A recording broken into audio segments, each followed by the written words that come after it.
You won't believe what happened to me the other day. I was in this quaint little coffee shop downtown, the one with the killer mochas and those sinfully delicious raspberry scones, just minding my own business. And who walks in? Alex. Yeah, Alex from college. The same Alex I had this crazy, intense thing with what feels like a lifetime ago. My heart did this weird leap thing, you know? Despite the wedding ring snug on my finger. Next day, my phone buzzes with a text from him. Hey, it's been ages. Dinner tonight? For old time's sake? My thumb hovered over the keyboard. I mean, I'm married, right? But curiosity, that sneaky cat, got the better of me. Sure. Why not? I replied, convincing myself it was just as friends.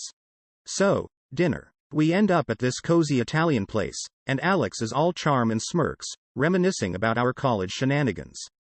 And I'm there, laughing a bit too loud, feeling this rush like I haven't in years. Mark, my husband, he's great, but it's been a while since we've had sparks flying. With Alex, it's like someone reignited a bonfire. It didn't stop at dinner, though. We started seeing each other more, under the guise of catching up. I found myself feeding Mark these little white lies about working late. Each secret meeting with Alex felt like we were adding fuel to a fire that was supposed to have died down a long time ago. Then, one evening, Alex kissed me. We were in his car, parked under the shadow of an old oak, and I didn't stop him. The guilt was there, a faint whisper, but drowned out by the sheer exhilaration of the moment. That's when the affair started. I kept telling myself it was just a temporary escape from the everyday blah of marriage. Our rendezvous grew bolder, more reckless. But Mark, he started to pick up on something. He'd notice my late returns, the way I'd jump at my phone's every buzz. One night, he cornered me, his eyes searching mine for an explanation. What's going on with you? He demanded. I stumbled over my words, denying anything was wrong, but our first major fight erupted right there. The thrill of the secret with Alex, it was intoxicating, but lying to Mark, seeing the trust crumble between us, it was like watching a car crash in slow motion. I was torn, caught between the past and the present, between excitement and stability. And the worst part? I had no idea how to stop the collision course I was on. Let's get away for the weekend, Alex said, his eyes sparkling with the promise of an adventure, a break from the monotony of daily life. I hesitated, the weight of my wedding ring suddenly feeling heavier. But the thrill of being with him, the escape it offered, was too tempting. I've got a work conference, I lied smoothly to Mark, feeling a stab of guilt as he nodded, trusting me completely. The weekend was a whirlwind, intoxicating in its intensity. With Alex, every moment felt heightened, every touch electric. It was an escape, yes, but as the hours slipped by, I found myself caught in a current too strong to fight. I was falling for him, hard, and the reality of what that meant for my marriage loomed over me, a dark cloud threatening to burst. Coming home was like stepping into a different world. Mark's face when I walked through the door was a mix of relief and suspicion. Then he found it, the hotel receipt I'd carelessly left in my bag. His hands shook as he held it up, his voice barely a whisper. What is this? The confrontation was inevitable. The truth spilled out, messy and painful.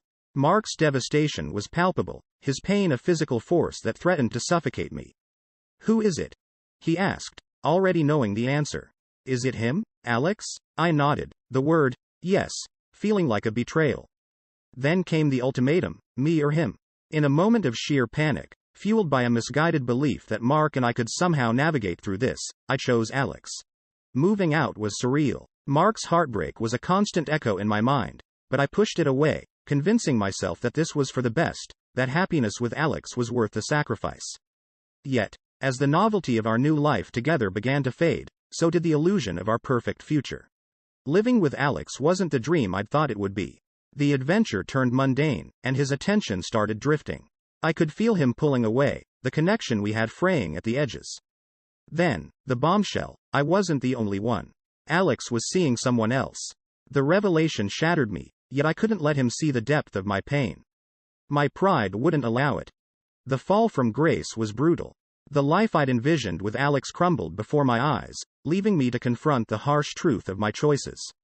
I'd gambled everything on a fantasy, and now, as I stood amidst the wreckage of my decisions, the reality was a bitter pill to swallow. The adventure was over, and all that remained was the echo of what could have been, a haunting reminder of the cost of chasing a mirage. So, there I was, standing outside the house I used to call home, my heart pounding in my chest like it was trying to break free. I'd left everything behind for a dream that turned into a nightmare, and now, here I was, desperate to find some shred of the life I'd thrown away. The moment I stepped inside, I barely recognized the place. Bottles everywhere, the air thick with the smell of alcohol. It was like walking into the aftermath of a storm. I called out for Mark, my voice echoing in the emptiness.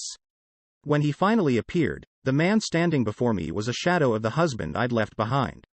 His eyes, once so warm and inviting, now held a mix of sorrow and disdain that cut through me like a knife. "Mark, please, we need to talk," I pleaded. But he turned away, his silence louder than any words could ever be. I tried, God knows I tried, to bridge the gap between us. I offered help, support, anything to bring back even a shadow of the man I'd loved. But Mark was distant, unreachable. The neighbors, once friendly faces, now whispered as I passed, their words a constant reminder of the role I played in his downfall. Feeling like a ghost in my own life, I attempted to piece together what was left. Friends who I thought would be there for me had turned their backs, choosing sides in a battle I'd never meant to start. Work became a place to hide, but without the anchor of my personal life, it all felt so meaningless. Then, one day, I saw Alex. He was in town, laughing carefree with someone new by his side. The sight of them together was a harsh reminder of the chaos I'd left in my wake, the pain I'd caused, and the lives I'd upended. It was a moment of crushing realization. My actions had consequences that stretched far beyond my own selfish desires. In search of some solace, some way to make amends, I found myself at a support group for people dealing with broken relationships. Sitting in that circle, sharing my story, I felt the weight of my choices but also a flicker of hope. Maybe this was where my journey to redemption would begin. Despite my efforts, my attempts to reconnect with Mark were met with silence. His sister, when I finally tracked her down, told me he'd moved away to start anew, leaving no forwarding address. The finality of her words was a closing door, the end of a chapter I'd never get to rewrite. Standing at the edge of this precipice, looking back at the wreckage of my past, I realized the path to forgiveness, to redemption, was going to be a long one. Maybe Mark had found his way out of the darkness I'd left him in, and as much as it pained me, I knew I had to let him go, to find my own way out of the shadows. The journey ahead was mine alone. A path marked by the lessons of a past I could never change but hoped, one day, to understand and forgive. Ever had that feeling where every step you take feels like you're moving through quicksand? That's been my life lately. The realization of what I've done, the full weight of my actions, it's like a shadow I can't shake off. Losing Mark. The life we built together, it's a constant ache, a reminder of the betrayal that came so easily to me then but haunts me now. In a desperate attempt to find some sort of redemption, I started volunteering. Soup kitchens, shelters, anywhere that would take me. But every time I help someone, it feels like I'm just trying to put a band-aid on a wound that's way too deep. My guilt, it's this vast ocean, and I'm out here, throwing in tiny pebbles, hoping to make it fill up.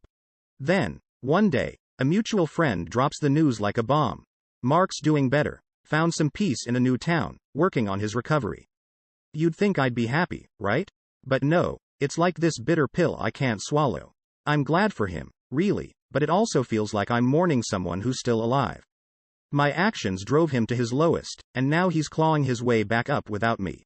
So, I made a decision. It's time to leave, to start over somewhere new. This town, it's just filled with too many memories, too many judgments. I need a blank slate, a place where nobody knows my story, my mistakes. Packing up was like reliving every moment, every decision.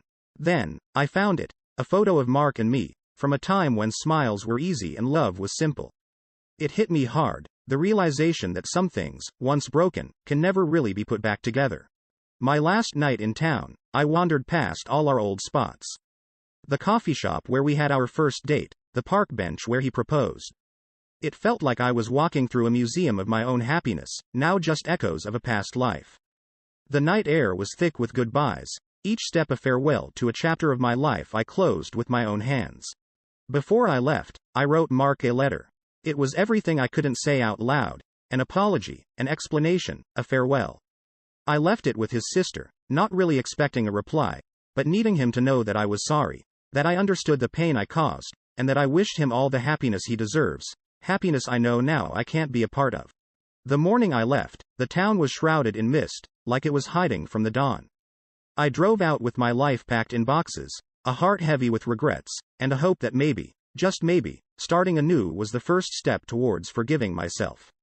The road stretched out before me, leading to a future uncertain, but it was a path I had to take. For Mark, for me, for the chance at redemption, however distant it might seem. The moment I hit the road out of town, it felt like I was leaving a part of myself behind. The car was stuffed with all my belongings, but it felt empty, kind of like how I felt inside. Every mile marker was a reminder of the distance I was putting between my past and my potential future. My heart was a mess of regret and hope, a weird cocktail of emotions I couldn't shake off. Landing in a new city was like stepping onto another planet. Here, nobody knew my story, my failures, or the chaos I'd left behind. It was freeing but in a bittersweet way. That taste of freedom was tinged with the reality of my choices, a constant reminder of everything and everyone I'd lost along the way. Starting a new job was my next step. I was the new girl, a fresh face among many, and while my coworkers were nothing but welcoming, I kept my guard up. I was friendly, sure, but always careful to maintain a distance. The fear of repeating my past mistakes was a shadow that followed me everywhere, coloring even the simplest interactions. Then, one idle evening scrolling through social media, I saw it. Alex, my ex-lover, the man I'd risked it all for, was engaged. Surprisingly, the news didn't sting as much as I thought it would. Instead, it felt like the universe's way of telling me that chapter of my life was truly over. It was closure, a sign to move forward. Nights were the hardest. The silence of my apartment was a stark contrast to the chaos of my thoughts. I'd replay everything, wondering how different things might have been if I'd made other choices. Yet, amidst the pain, I began to see my journey differently. It was teaching me, shaping me into someone new. Seeking a creative outlet, I joined a local art class. Painting became my refuge, a way to express all those swirling emotions I couldn't quite articulate. With each stroke of the brush, I found pieces of myself I thought were lost. My canvases were a riot of color, each one telling a story of loss, love, and the journey to find myself again. As months turned into years, I slowly built a new life in this city. It was quiet, uneventful even, but it was mine. Yet, no matter how much time passed, the shadows of my past were always there, lurking in the background. They colored my days with what-ifs and could-have-beens. But rather than let them haunt me, I learned to live with them, to accept them as part of who I am now. This new life wasn't what I'd imagined for myself all those years ago, but it was real. It was a testament to the fact that we can endure, adapt, and grow, even from our lowest points. The journey was far from easy, filled with moments of doubt and loneliness, but it was mine. And somehow, that made all the difference. Just when I thought the chapters of my past were sealed, a letter from Mark's sister landed in my mailbox, stirring up a whirlwind of emotions I thought I'd packed away. She wrote about Mark, how he's been doing well, found peace, and even forgiveness for me. But the words that hit hardest were about his wish not to reconnect. It was a closure, but not the kind you celebrate. It was the kind that leaves a bittersweet taste in your mouth.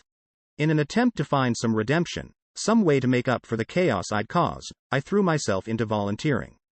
There's this local shelter that became my refuge, helping those in need, seeing their struggles, and being part of their journey towards something better offered me a semblance of peace. It's funny how helping others can sometimes help us heal our own wounds. Work was. Well, it was work. But then, something unexpected happened. A colleague, maybe sensing the loneliness that I wore like a second skin, asked me out for coffee. I hesitated, memories of past mistakes making me wary of forming new connections. But something, maybe hope or just sheer desperation for a change, nudged me to accept. That coffee meeting turned out to be more than just a casual catch-up. It blossomed into a friendship, the first real connection I'd made since my life turned upside down. It was a reminder that not everything was lost, that new beginnings were possible, and maybe, just maybe, I could find my way back to feeling whole again. Inspired by this newfound hope, I stumbled upon a support group for alcoholics and their families. Mark was out of reach, but I thought understanding his battle might somehow bring me closer to forgiving myself. The stories shared in those meetings were eye-openers, showing me the depth of pain I'd contributed to. It was a tough pill to swallow, but it was also the start of my journey towards self-forgiveness. Amidst this journey, I found solace in writing. I started a blog, a space where I could share my story anonymously. It was cathartic, pouring my heart and soul into words, and soon, I started receiving messages from others in similar situations. Knowing I wasn't alone, that my experiences could offer solace to someone else, it was a small comfort in the grand scheme of things. A year has passed since I uprooted my life and started anew. I've settled into a routine, a new normal that's a far cry from the turmoil of my past. But the shadows of what was still linger, a constant reminder of the road I've traveled.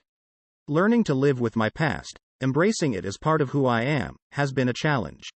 Yet, with each day, with every small victory and moment of connection, I'm finding my way. The journey's far from over, but for the first time in a long time, I'm hopeful about where it might lead. Guess what? I did something crazy. I put together a small exhibit of my paintings. Yeah, those swirls of emotions and colors have been messing around with finally got their moment in the spotlight. It was my way of shouting to the world, or maybe just whispering to myself, that I've come a long way. That night, standing there among my canvases, each one a diary entry of my journey, I felt this surge of accomplishment. For the first time in what felt like forever, I was proud of myself. My art, raw and real, told my story better than words ever could. And you know what? The exhibit was a hit. People actually got it. They saw the pain, the hope, the healing. It was like my soul was on display, and instead of judgment, I found understanding. That feeling, that connection, it was something I hadn't felt in too long. After the exhibit, I did something I never thought I'd have the courage to do. I went to Mark's new town. No, I didn't go to see him, didn't even try to reach out. I just wanted to see, from a distance, that he was okay. And he was. Seeing him from afar, looking content and peaceful, it was all I ever wanted for him. It was closure, the real kind, the kind that lets you breathe again. Coming back from that trip, something in me shifted. I realized that while my past, with all its mistakes and heartaches, is a part of me, it doesn't define me. I made a promise to myself to live a life of purpose, to make my second chance count. Not long after, life presented me with an opportunity to mentor a young woman who was going through a tough time. Sharing my story with her, guiding her through her own rough patch, it gave my experiences a purpose. It was like all the pain had a reason, like it was preparing me to be there for her. And amidst all of this, I found joy again. Real joy. In the laughter shared with friends, in the tranquility of a quiet evening, in the breathtaking beauty of a sunset. Those moments became my treasures. They reminded me that life, despite its ups and downs, is beautiful. Reflecting on my journey, I've come to understand the cost of my choices. My life, forever changed by the decisions I made, is now a story of resilience, of finding my way out of the darkness. It's not a story of a fall. It's a story of rising, of rebuilding, of moving forward, one step at a time. So here I am, sharing this with you, not as a confession but as a testament to the fact that it's possible to come back from the brink, to find light after the darkest of nights. My journey isn't over. In many ways, it's just beginning. But now, I walk it with a heart full of hope and a spirit that's been through the storm and come out